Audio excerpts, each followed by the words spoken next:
Hello friends, स्वागत है आपका अपने एपी मैथ्स में। एंड आज के इस वीडियो में आपके लिए अर्थमेटिक सीरीज के बेस्ड पे एवरेज के कुछ इंपॉर्टेंट क्वेश्चन लेके आया हूँ।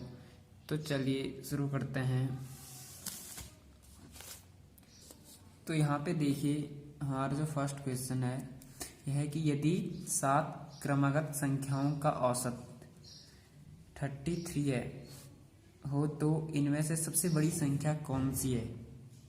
तो देखिए, हमें पूछा गया है कि 7 क्रमागत संख्याएं यानी 7 कंसेक्यूटिव नंबर। अब जैसे मैं आपको पिछली वीडियो में बता चुका हूँ कंसेक्यूटिव नंबर होते क्या हैं। तो कंसेक्यूटिव 1 से लेके स्टार्ट होते हैं। तो यहाँ पे देखिए, बट हमें ये पता नहीं कि वो कंसेक्यूटिव नंबर है कौन से। ये पता है कि हमें यहाँ पे देखा है कि ये 7 क्रमागत संख्या हैं। तो मान लीजिएगा हमारी पहली संख्या, यहाँ पे अगर हम पहली संख्या को x मान लें, दूसरी हमारी x प्लस 1 होगी एंड तीसरी x plus 3, x plus 4, x plus 5 and last x plus 6। तो ये हमारी 7 क्रमागत संख्याएं हो चुकी हैं। क्योंकि हमें पता नहीं था तो हमने सबसे पहले क्या, पहली संख्या हमने जब x मानी तो दूसरी हमारी x प्लस 1 हुई। अरे यार, यहाँ पे सॉरी, यहाँ पे गड़बड़, इसी यहाँ पे x प्लस 2 जो है यहाँ पे रह चुका था।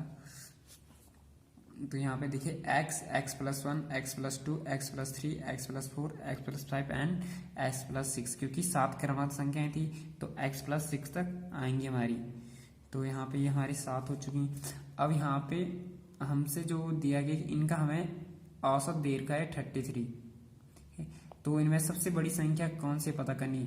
तो यहाँ पे देखिए, वैसे हमारी सबसे बड़ी संख्या x प्लस 6 है। ठीक है, तो हमें ये x प्लस सी वाली संख्या हमें निकालनी। तो यहाँ सबसे पहले हमें x की वैल्यू निकालनी होगी। तो देखिए कैसे करते हैं। तो जैसा मैंने आपको पहले भी बता चुका हूँ, देखिए यहाँ पे अब ये अर्थमेटिक एक सीरीज है जो कंस्टिट्यूट टर्म्स हैं ये। तो इसमें हमने करना क्या, हमें एवरेज दे रखा। तो मैंने जैसे मैं आपको पहले ही बता चुका हूँ, हम यहाँ पे देखिए पहले जो ये नंबर ऑफ टर्म्स हैं ये ऑड नंबर है। क्योंकि 7 क्रमागत संख्या है तो 7 हमारा ऑड नंबर होता है। तो यहाँ पे जो नंबर ऑफ टर्म्स हैं हमारी वो ऑड नंबर है। तो ऑड नंबर में हम क्या देखते हैं, जो हमारी बीच की संख्या होती है वही हमारी एवरेज होती है। तो यहाँ पे हमारी बीच की संख्या कौन सी है, यहाँ पे बीच की संख्या हमारी x प्लस 3 है। ठीक है, यहाँ पे हमारी जो बीच की संख्या है वो है x प्लस 3। तो यही हमारा एवरेज। तो x प्लस 3 इक्वल टू हम कितना रख लेंगे, एवरेज हमें दे रखा था 33। तो यहाँ से x की वैल्यू आ जाएगी। तो x इक्वल टू 33 माइनस 3। तो x इक्वल टू ये हमारी x की वैल्यू आ चुकी है 30। एंड और हमें पूछा गया था सबसे बड़ी संख्या। तो सबसे बड़ी संख्या x प्लस 6 है। तो हम यहाँ से x की वैल्यू इधर पुट कर लेंगे। तो यहाँ पे हो गया हमारा x plus 6 equal to 30 plus 6 equal to ये हमारा 36 आ चुका है। तो 36 हमारी सबसे बड़ी संख्या होगी। देखो, एक तो हमारा ये तरीका था एंड जो मैंने आपको दूसरा तरीका बताया था उसमें हम पहली और लास्ट टर्म्स का योग करके और 2 से डिवाइड करके औसत निकालते हैं। तो देखिए यहाँ पे पहली संख्या x है प्लस लास्ट संख्या हमारी x प्लस 6।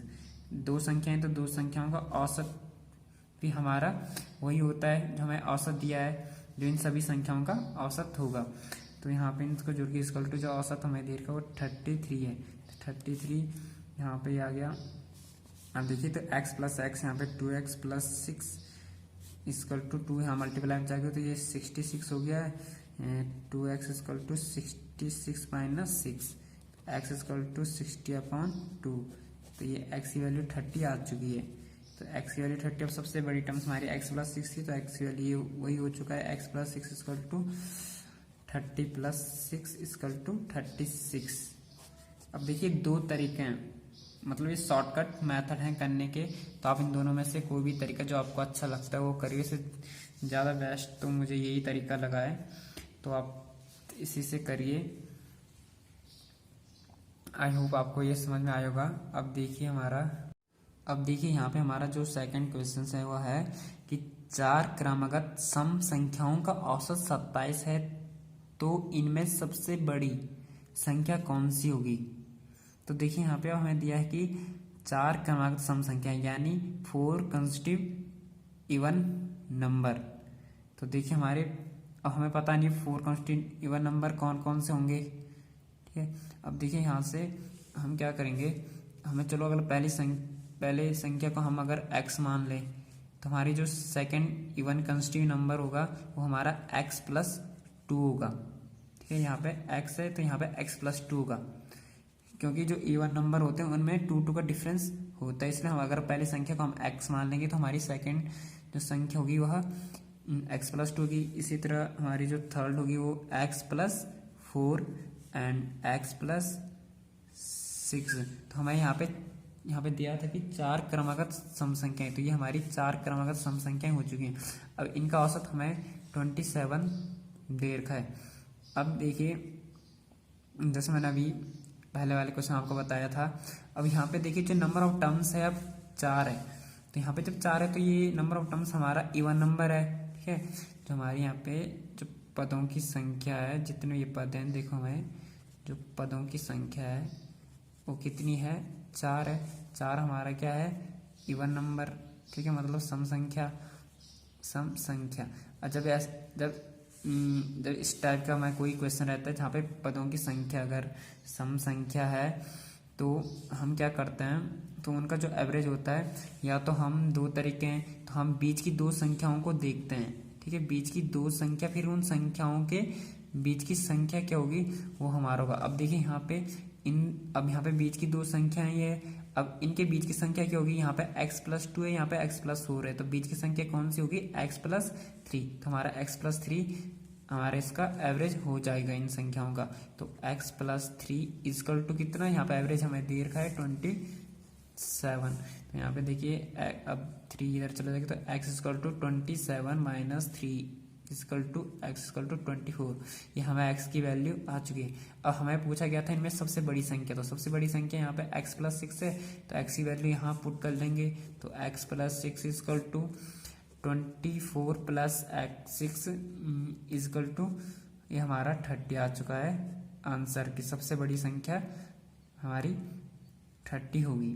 तो देखिए अब अगर हम x की वैल्यू इन सभी में रखें तो हमारी संख्या में से क्या क्या है, ये यहाँ पे देखिए अगर हम x की वैल्यू 24 है तो पहले हमारी 24 है, जो हमारी दूसरी क्रमागत सम संख्या वो ये 26 आ चुका है, एंड 28 और लास्ट जो हमारी है 30।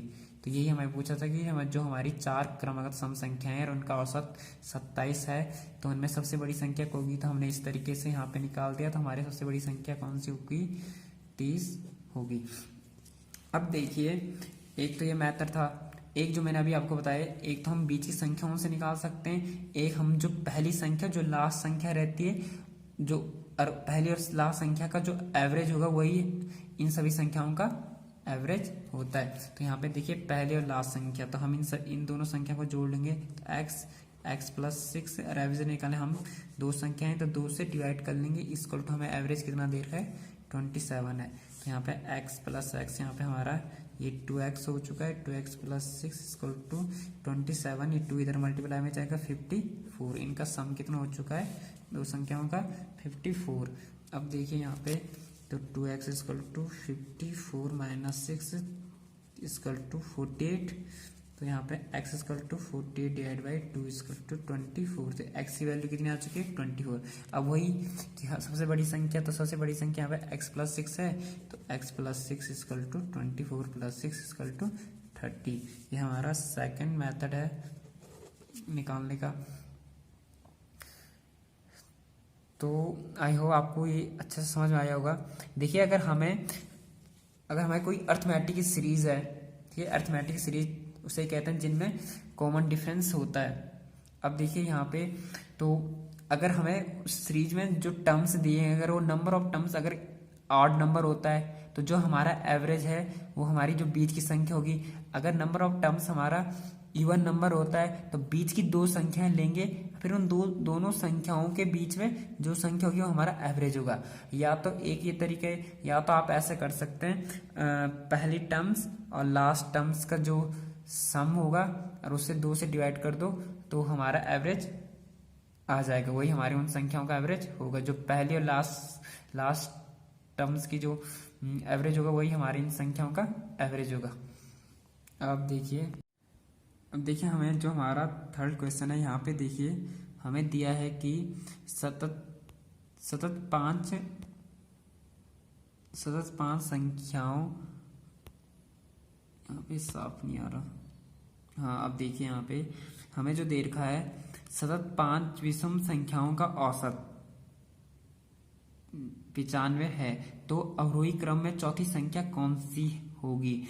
तो देखिए सतत मीन्स होता है यानी क्रमागत 5 विषम संख्याएं, क्रमागत 5 विषम संख्याएं यानी मतलब constitutive 5 odd number, constitutive 5 odd number. तो हमें देखा है उनका कंस्टिट्यूटिव 5 ऑड नंबर का हमें जो एवरेज है वो 95 है। तो हमें यहाँ पे पूछा है तो अवरोही क्रम में, अवरोही यानी अवरोही को हम यानी घटते हुए क्रम में, ठीक है, घटते हुए क्रम में आप समझते हो कि सबसे पहले बड़ी संख्या की फिर उससे छोटी, तो ये हमारा अवरोही क्रम होगा। तो उसी क्रम में हमें चौथी संख्या बतानी। तो सबसे पहले चलो कि हमें ये पता नहीं ये 5 क्रमागत विषम संख्याएं कौन सी है, तो वही कि हम सबसे पहले संख्या को हम x मान लेंगे। अब जो हमारी दूसरी संख्या होगी वो हमारी x+2 होगी, फिर हमारा x+4, यहाँ पे x+6 एंड x+8। अब देखिए यहाँ पे x+2, तो यहाँ पे वही आया हमारा, क्योंकि जो हमारी विषम संख्या होती है उनमें भी 2 का अंतर होता है, तो इसलिए ये भी सम की तरह होंगे कि अगर पहली संख्या x होगी तो दूसरी x+2, x+4, x+6, x+8, क्योंकि इनमें 2 का अंतर होता है। अब देखिए हमारी 5 क्रमागत विषम संख्याएं हो चुकी हैं। अब इनका हमें एवरेज जो है वो 95 है।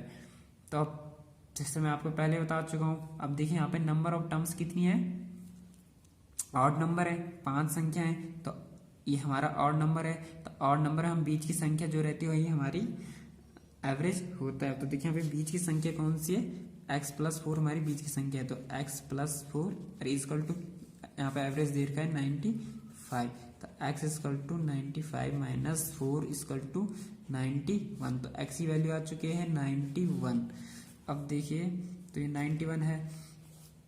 अब जब अगर पहली संख्या हमारी 91 है तो हमारी दूसरी होगी 93, इसी तरह 95, 97 एंड 99।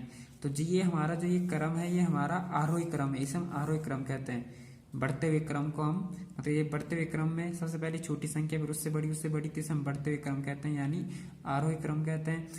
अब हमें पूछा था कि अवरोही क्रम में चौथी संख्या, तो सबसे पहले हम इन संख्याओं को अवरोही क्रम में लगा देंगे। तो अवरोही क्रम क्या होता है, पहले सबसे बड़ी संख्या की, तो सबसे बड़ी संख्या यहाँ पे 99 है, फिर इससे बड़ी 90, तब इससे छोटी 97, फिर 95, 93 एंड लास्ट 91। तो ये हो गया हमारा अवरोही क्रम, अवरोही क्रम। तो अवरोही क्रम घटते हुए क्रम में, तो यहाँ पे देखिए अवरोही क्रम हो गया। अब अवरोही क्रम में चौथी संख्या पूछी गई थी, चौथी संख्या कौन सी थी, यहाँ पे चौथी संख्या कौन सी, 93 हमारी यहाँ पे चौथी संख्या, तो हमारी चौथी संख्या हो चुकी है 93। अब देखिए हमारा जो चौथा क्वेश्चन है वह है कि 8 क्रमागत संख्याओं का औसत 6.5 है, तो सबसे छोटी और सबसे बड़ी संख्या का औसत क्या होगा। अब देखिए यह क्वेश्चन बहुत ही सिंपल है, इसमें तो हमें कुछ करने की जरूरत नहीं, यहाँ पे तो क्वेश्चंस में ही हमें आंसर दे रखा है। तो देखिए हमारा जो औसत है, जो 8 क्रमागत संख्याओं का जो औसत दे रखा औसत है वही हमारी सबसे छोटी और सबसे बड़ी संख्या का औसत होगा। मैं ये आपको पहले भी बता चुका हूँ, ठीक है। जैसे जब हमें कोई क्रमागत संख्याएं दी होती है तो पहली और लास्ट संख्या का जो औसत है वही उन सभी संख्याओं का औसत होगा। तो यहाँ पे देखिए यही हमारा ये होगा, हमारा इसका आंसर यही है कि हमारा जो सबसे छोटी और सबसे बड़ी संख्या का औसत, तो सबसे छोटी, तो अगर चलो पहले अगर मैं आपको बताता हूँ कि 8 संख्याएं क्या क्या मानोगे आप। पहली संख्या x होगी, तो दूसरी x+1, इसी तरह x+2 डॉट लास्ट होगी हमारी x+7, क्योंकि 8 संख्याएं बोलोगे तो पहली जब हमने x मान रखी तो हमारे x+7 तो वो ये 8 संख्याएं, और इनका औसत इतना देर का है 6.5। तो यहाँ पूछ रखे कि सबसे छोटी और सबसे बड़ी संख्या, तो सबसे छोटी x है, सबसे बड़ी x+7, इनका औसत इतना ही होगा जितना यहाँ पे हमें इन सभी संख्याओं का औसत दे रखा है 6.5। तो इसे हमें कोई करने की जरूरत भी नहीं है, हमारे यहीं पे ये आंसर है। अब देखिए यहाँ पे जो 5वां क्वेश्चन है वो है कि 7 लगातार संख्याओं का औसत 26 है, तो सबसे छोटी संख्या क्या होगी, यानी 7 कंसेक्यूटिव नंबर का हमें यहाँ पे एवरेज दे रखा है 26, तो यहाँ पे पूरी की सबसे छोटी संख्या कौन सी होगी। तो यहाँ पे चलो मान लो कि सबसे छोटी संख्या x है, पहली संख्या x है, तो दूसरी x+1, x+2, x+3, x+4, x+5 and last x+6। तो ये हमारी 7 लगातार संख्याएं हो चुकी हैं। अब देखिए, अब अगर आपको याद होगा तो मैंने क्या कहा था कि अब ये जो संख्या है ये 7 है, मतलब जो नंबर ऑफ टर्म्स हैं वह ऑड नंबर है। तो ऑड नंबर में जो बीच की संख्या होती है वही हमारा औसत होता है। तो यहाँ पे बीच की संख्या x+3 है, तो x+3 हमारा एवरेज है, तो यहाँ एवरेज हमें दे रखा है 26। तो यहाँ 26 हम इसके इक्वल में रख देंगे, तो यहाँ से x की वैल्यू आ जाएगी। तो x = 26 - 3, तो x = 23। तो ये हमारा आंसर आ चुका है कि सबसे छोटी संख्या 23 है, क्योंकि x ही हमारी सबसे छोटी संख्या है। अगर हमें सबसे बड़ी संख्या पूछी जाती तो हम x की वैल्यू यहाँ पुट करते, हमारी सबसे बड़ी संख्या 29 आती।